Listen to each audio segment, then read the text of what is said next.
இயேசுவே இந்த உலகத்தின் இரட்சகர் என்று சொல்வதில் நான் மிகுந்த மகிழ்ச்சி அடைகின்றேன்.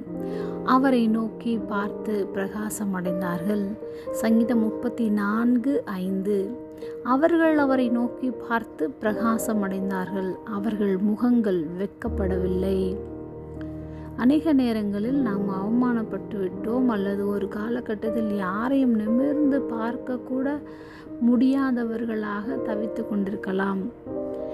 என் ஜனங்கள் ஒரு நாளும் வெட்கப்பட்டு போவதில்லை, நான் அளிக்கும் நன்மையினால் திருப்தி ஆவார்கள் என்று சொல்லுகிற தேவாதி தேவனை நோக்கி பார்க்கின்ற முகங்கள் பிரகாசமடையும்.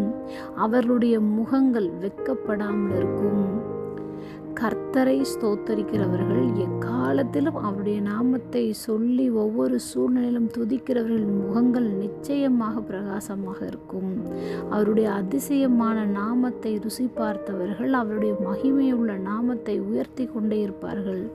ஒருவேளை இந்த நாளில் உங்கள் வாழ்க்கையில் எவைகள் குறைவாக இருக்கின்றதோ அவைகளை அல்ல, குறைவுகளை நிறைவாக்குகின்ற கர்த்தரையே நோக்கி பார்ப்போம். உங்களை குறித்து அவர் முன் அறிந்தவர், முன் குறித்தவர். உங்கள் தேவைகள் இன்னதென்று அறிந்திருக்கிறார். இயேசுவின் இரத்தத்தினால் கழுவப்பட்ட நீதிமான்களுக்கு வெளிச்சமும் செம்மையான இருதயத்தாருக்காக மகிழ்ச்சியும் விதைக்கப்பட்டிருக்கிறது.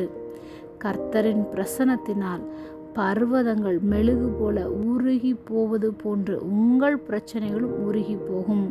அதிகமாக பிரகாசிக்க நம்மை பிரகாசிப்பிக்கிறவரே நோக்கி பார்ப்போம். ஜெபம். அன்பின் பரம தகப்பனே, எப்பொழுதும் எங்களோடு கூட இருக்கிறவராகவே இருக்கிறவரே, உம்மையே நோக்கி பார்த்து பிரகாசம் அடைவோம். இயேசுவின் நாமத்தில் பிதாவே, ஆமென்.